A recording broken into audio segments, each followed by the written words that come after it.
ಇನ್ನು lorry strike ನಡೀತಾ ಇದೆ. ಇದಕ್ಕೆ ಸಂಬಂಧಪಟ್ಟಂಗೆ ಈಗ ಗೊಂದಲಗಳು ಎದ್ದಿವೆ. ಈಗ ಯಾಕಂದರೆ ರೈತರು ತಾವು ಬೆಳೆದಂಥ ಬೆಳೆಯನ್ನು ಕೋಲ್ಡ್ ಸ್ಟೋರೇಜಲ್ಲಿ ಇಟ್ಟಿರುವಂಥದ್ದನ್ನು ಕೂಡ ಒಂದು ಕಡೆಯಿಂದ ಇನ್ನೊಂದು ಕಡೆಗೆ ಸಾಗಿಸೋಕ್ಕಾಗ್ತಾ ಇಲ್ಲ.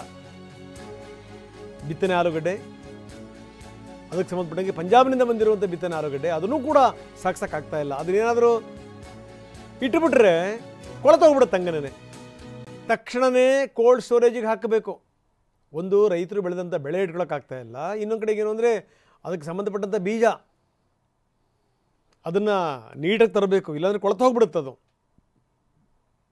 ಬಿತ್ತನೆ ಆಲೂಗಡ್ಡೆ ಅದನ್ನೂ ಕೂಡ ಸಾಗಾಟ ಮಾಡೋಕ್ಕಾಗ್ತಾ ಇಲ್ಲ.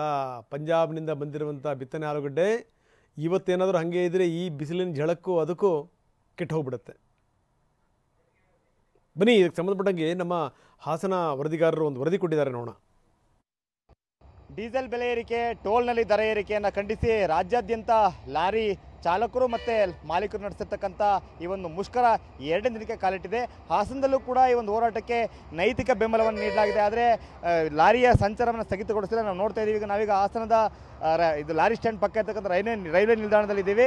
ಪಂಜಾಬ್ನಿಂದ ಹಾಸನದ ಪ್ರಮುಖವಾಗಿರ್ತಕ್ಕಂಥ ವಾಣಿಜ್ಯ ಬೆಲೆ ಆಲೂಗೆಡ್ಡೆ ಬಿತ್ತನೆ ಬೀಜ ಬಂದಿದೆ. ಅದನ್ನು ಬಂದಿರತಕ್ಕಂಥ ಬಿತ್ತನೆ ಬೀಜವನ್ನು ಗೋಡೌನ್ಗೆ ಅಂದರೆ ಕೋಲ್ಡ್ ಸ್ಟೋರೇಜ್ಗೆ ಶಿಫ್ಟ್ ಮಾಡ್ತಕ್ಕಂಥ ಪ್ರಕ್ರಿಯೆಯಲ್ಲಿ ಲಾರಿ ಚಾಲಕರು ತೊಡಗಿದ್ದಾರೆ.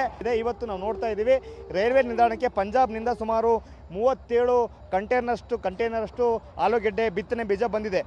ಅಕಸ್ಮಾತ್ ಇದನ್ನು ತಕ್ಷಣಕ್ಕೆ ಶಿಫ್ಟ್ ಮಾಡಲಿಲ್ಲ ಅಂತ ಹೇಳಿದ್ರೆ ಕಂಪ್ಲೀಟ್ ಆಗಿ ಬಿತ್ತನೆ ಬೀಜ ಹಾಳಾಗುತ್ತೆ. ಜೊತೆಗೆ ಅದರಿಂದಾಗಿ ದೊಡ್ಡ ಪ್ರಮಾಣದ ನಷ್ಟ ಕೂಡ ಆಗುತ್ತೆ. ಇದರಿಂದ ರೈತರ ಮೇಲೂ ಕೂಡ ವ್ಯತಿರಿಕ್ತವಾಗಿರ್ತಕ್ಕಂಥ ಪರಿಣಾಮ ಬೀರುತ್ತೆ. ಹಾಗಾಗಿನೇ ಲಾರಿ ಮಾಲೀಕರು ಮತ್ತು ಚಾಲಕರು ಈ ಬಂದಿರತಕ್ಕಂಥ ಏನು ಬಿತ್ತನೆ ಬೀಜ ಇದೆ ಅದನ್ನು ಕೋಲ್ಡ್ ಸ್ಟೋರೇಜ್ಗೆ ಶಿಫ್ಟ್ ಮಾಡ್ತಕ್ಕಂಥ ಪ್ರಕ್ರಿಯೆಯಲ್ಲಿ ತೊಡಗಿದ್ದಾರೆ. ಜೊತೆಗೆ ಈ ಅಕಸ್ಮಾತ್ ಇದನ್ನು ಶಿಫ್ಟ್ ಮಾಡಲಿಲ್ಲ ಅಂತ ಹೇಳಿದ್ರೆ ಮುಂದಿನ ದಿನಗಳಲ್ಲಿ ಇದನ್ನು ತರಿಸಿರ್ತಕ್ಕಂಥ ಕಾಂಟ್ರಾಕ್ಟ್ರಿಗೆ ತೊಂದರೆ ಆಗುತ್ತೆ, ಅವ್ರಿಗೆ ತೊಂದರೆ ಆದರೆ ನಮಗೂ ಕೂಡ ತೊಂದರೆ ಆಗುತ್ತೆ.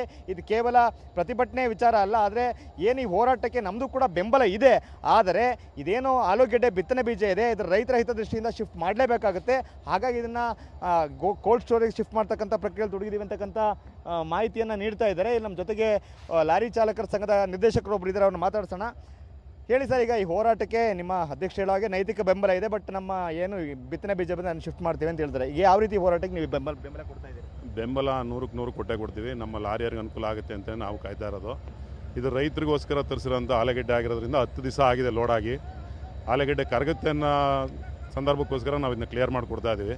ಅದು ಸ್ವಲ್ಪ ಕರಗಿದೆ ಅದು ಒಳಗೆ, ಹಂಗಾಗಿ ಆಲೂಗೆಡ್ಡೆ ವರ್ತಕರು ಸಹ ನಮ್ಮನ್ನು ಸಹಕಾರ ಕೇಳಿದರು, ಹಿಂಗೆ ಸ್ಟ್ರೈಕ್ ಮಾಡಿ ನಮಗೆ ತೊಂದರೆ ಆಗುತ್ತೆ ಅಂತ. ಮತ್ತು ಹಾಸನ ಜಿಲ್ಲಾಡಳಿತಕ್ಕೂ ಸ್ವಂತ ತೊಂದರೆ ಆಗುತ್ತೆ. ಈಗ ರೈತರಿಗೆ ತೊಂದರೆ ಆದರೆ ಅವರು ಇದು ಮಾಡ್ತಾರೆ ಅನ್ನೋ ಉದ್ದೇಶಕ್ಕೋಸ್ಕರ ಆಲೂಗೆಡ್ಡೆ ಒಂದು ಕ್ಲಿಯರ್ ಮಾಡೋದು. 2 ದಿನ ಬಿಟ್ಟರೆ ಒಂದು ಚೂರು ಮಾಲ್ ಸಿಗಲ್ಲ ಆಲೂಗೆಡ್ಡೆ, ಆ ಥರ ಪ್ರಾಬ್ಲಮ್ ಆಗುತ್ತೆ. ಹಂಗಾಗಿ ಇದನ್ನು ಕೋಲ್ಡ್ ಸ್ಟೋರೇಜಿಗೆ ಶಿಫ್ಟ್ ಮಾಡಲೇಬೇಕು. ಅರ್ಜೆಂಟು ಶಿಫ್ಟ್ ಮಾಡೋ ಉದ್ದೇಶದಿಂದವ ಇದಕ್ಕೋಸ್ಕರ ಆಲೂಗೆಡ್ಡೆ ಒಂದು 130 ಲೋಡ ಮಾಡಿಕೊಡ್ಬೇಕು ಅಂತ ಎಲ್ಲ ನಮ್ಮ ಸಂಘದಿಂದ ತೀರ್ಮಾನ ಮಾಡಿದ್ವಿ. ಈ ಸ್ಟ್ರೈಕಿಗೆ ನಮ್ಮ ಬೆಂಬಲ ನಮ್ಮ ಹಾಸನ ಜಿಲ್ಲೆಯಿಂದ ಪ್ರತಿಯೊಂದು ಲಾರಿಯವ್ರದ್ದು ಬೆಂಬಲ ಇದೆ. ಅವ್ರು ನಮಗೆ ಡೀಸೆಲ್ ರೈಟ್ ಕಮ್ಮಿ ಆಗ್ಬೋದು, ಟೋಲಿಂದ ವಿಚಾರ ಇರ್ಬೋದು, ಆಮೇಲೆ ಇದಾಕಿದ್ದಾರೆ ಅಂಥದ್ದು RTO ಚೆಕ್ ಪೋಸ್ಟ್ಗಳು ಅವೆಲ್ಲ ತೆರವು ಮಾಡೋವರೆಗೂ ನಾವು ಯಾವುದೇ ಕಾರಣಕ್ಕೂ ಈ ಮುಷ್ಕರದಿಂದ ಹಿಂದೆ ಹೋಗಲ್ಲ. ಇದು ಲಾರಿಯ ಚಾಲಕರುಗಳು ಮತ್ತು ಮಾಲೀಕರು ಹೇಳ್ತಕ್ಕಂಥ ಮಾತು. ಇದು ಬಿತ್ತನೆ ಬೀಜ ಇದೆ, ರೈತರ ವಿಚಾರ ಇದೆ. ಹಾಗಾಗಿನೇ ಈ ಬಿತ್ತನೆ ಬೀಜವನ್ನು ಏನು ರೈಲ್ವೆ ನಿಲ್ದಾಣದಲ್ಲಿ ಬಂದಿರತಕ್ಕಂಥ ಬಿತ್ತನೆ ಬೀಜವನ್ನು ಕೋಲ್ಡ್ ಸ್ಟೋರೇಜ್ ಶಿಫ್ಟ್ ಮಾಡೋದಕ್ಕಷ್ಟೇ ನಾವು ಇಲ್ಲಿ ಮಾಡ್ತಾ ಇದ್ದೀವಿ. ಆದರೆ ಸಂಪೂರ್ಣವಾಗಿ ಎಲ್ಲ ರೀತಿಯ ಸರಕು ಸಾಗಣೆಯನ್ನು ಬಂದ್ ಮಾಡಿದ್ದೀವಿ. ಈ ಹೋರಾಟಕ್ಕೆ ನಮ್ಮದು ಕೂಡ ಬೆಂಬಲ ಇದೆ. ನಮ್ಮ ಬೇಡಿಕೆ ಈಡೇರಿಸೋವರೆಗೂ ಕೂಡ ಈ ಹೋರಾಟದಿಂದ ಹಿಂದೆ ಸರಿಯಲ್ಲ ಅಂತಕ್ಕಂಥ ಮಾತನ್ನು ಹೇಳ್ತಾ ಇದ್ದಾರೆ. ಕ್ಯಾಮರಾಮನ್ ಮಹೇಶ್ ಜೊತೆ ಮಂಜುನಾಥ್ KB, TV9 ಹಾಸನ.